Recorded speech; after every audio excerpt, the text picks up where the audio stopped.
طالبانو د اسلام پیغمبر ته د هندي چارواکي له سپکاوي ډکې څرګندونې غندلې دي.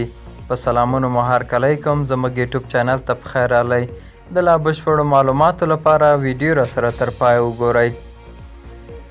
د طالبانو سرپرست حکومت د هند د واکمن ګوند د یوه غړي لخوا د اسلام پیغمبر حضرت محمد صلی الله علیه وسلم ته د سپکاوي څرګندونې په کلکه غندلي او د هند پر حکومت یې غږ کړی چې له دا ډول څرګندونو ډډه وکړي.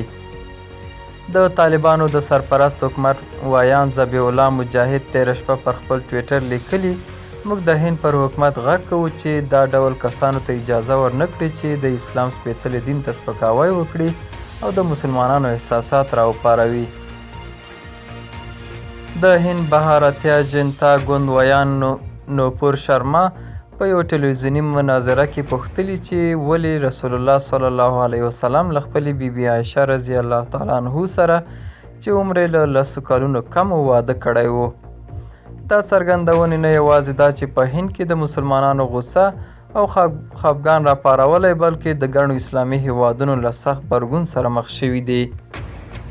همداراز د اسلامي همکارۍ سازمان د هندي چارواکو لخوا په یوه خپره شوې اعلامیه کې دا ډول څرګندونې غندلي او ویلي دي چې دا څرګندونې په هند کې د اسلام او مسلمانانو سره کرکه او ناوړه چلند زیاتوي.